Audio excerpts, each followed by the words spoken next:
জেনা এমন একটা পাপ, যেই পাপ থেকে যদি কোনো যুবক নিজেকে বাঁচাতে পারে, আল্লাহ পাক তাকে সাক্ষাৎ মৌতের হাত থেকেও বাঁচাতে পারবে ইনশাআল্লাহ। কিভাবে? 3 বন্ধু যাচ্ছে রাস্তা দিয়ে, হঠাৎ করে ঝড়, বন্ধু 3 জন ঢুকে গেল গুহার মধ্যে। কিসের মধ্যে? গুহায়, যে পাহাড়ি এলাকায় আপনারা থাকেন যারা, গুহার মধ্যে। হঠাৎ করে পাহাড়ের পাথর দিয়ে গুহার মুখটা বন্ধ হয়ে গেল। এখন খোলার কোনো অপশন নাই। সবাই বলছে এখন 3 জন, এখন তো আমরা বের হতে পারবো না। সবাই সবার নেক আমলের ওসিলা দিয়ে আল্লাহর কাছে দোয়া করো। কিসের ওসিলা দিয়ে? নেক আমলের ওসিলা দিয়ে দোয়া করতে হয়। হাদিস। এই ছেলে বলছে, যুবক ছেলে, আল্লাহ, আমার একজন চাচাতো বোন ছিল। কে ছিল? এই যে বয়ফ্রেন্ড গার্লফ্রেন্ড, খালাতো বোন, চাচাতো বোন। এখন তো পিচ্ছিরি অবস্থা। এখন এমন একটা অবস্থা, পশ্চিমা সভ্যতার রিপোর্টগুলো পড়ে দেখি, ভাইও বোনের সাথে জেনা করে। নাউজুবিল্লাহ। ওদের ওখানে নিজের আপন পিতার দ্বারাও মেয়ে সেক্সুয়াল হ্যারাসমেন্টের শিকার হয়। ওরা আমাদেরকে শেখায় এখন ভালো কোনটা মন্দ কোন। আর আমরা আমাদের মাথাটা কবে যে বিক্রি করে দিলাম, ওদের কাছ থেকে ভালো মন্দ শিখতে হচ্ছে। কোরআন সুন্নাহ বাদ দিয়ে ওদের কাছ থেকে ভালো মন্দ শিখতে হচ্ছে।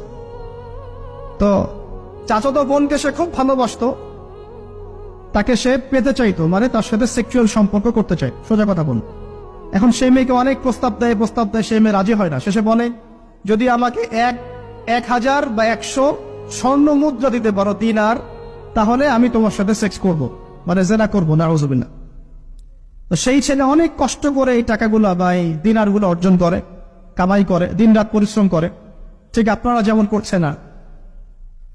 তো এরপর সে তার স্বর্ণ মুদ্রা দেয়, দিয়ে বলে যে এখন আমাকে আমার কাজ করতে দাও। তখন সেই মেয়ে রাজি হয়। ঠিক যে মুহূর্তে তারা সেক্সুয়াল সম্পর্কটা করবে, ঠিক ওই মুহূর্তেই এই মেয়ে বলে ওঠে, হে আল্লাহর বান্দা, আল্লাহকে ভয় করো। আমি সারা জীবন আমার সতীত্বকে ধরে রেখেছি, কাউকে দেইনি। আমি কারোর সাথে এরকম অন্যায় করি নাই। আমি খারাপ মেয়ে নই। তুমি আমার ইজ্জতটা নষ্ট করো না। কে বলছে কথা? মেয়ে। ওই অবস্থা থেকে কি একটা ছেলের উঠে আসা সম্ভব? এটা কি এতটাই সহজ? এটা কিন্তু সহজ না। সত্যি কথা বলতে এই বিষয়টা কিন্তু এতটাও সহজ না। যারা অবিবাহিত তারা হয়তো বুঝতে পারবে না, বিবাহিতরা বুঝতে পারছে। তো ওই অবস্থা থেকে সেই টাকাগুলো না নিয়ে সেই স্বর্ণ মুদ্রা মেয়েকে দিয়ে ওখান থেকে সেই ছেলে উঠে আসে আল্লাহর ভয়ে। সে এখন গুহার মধ্যে আটকা পড়েছে, আল্লাহকে বলছে, আল্লাহ, ওই দিন ওই কাজ যদি তোমার সন্তুষ্টির জন্য করে থাকি, আজকে আমাকে মৃত্যুর হাত থেকে বাঁচাও। সমস্ত পাথর তপ করে সরে গেল বন থেকে। এটা কিন্তু কোনো গাল গল্প না, এটা বনু ইসরায়েলের ঘটনা, সত্য ঘটনা। এই হাদিস থেকে আমি আপনাকে দলিল দিচ্ছি যে যদি জেনার মতো পাপ থেকে আপনি আমি সরে আসতে পারি, সাক্ষাৎ মৌত থেকে আল্লাহ বাঁচাতে পারেন।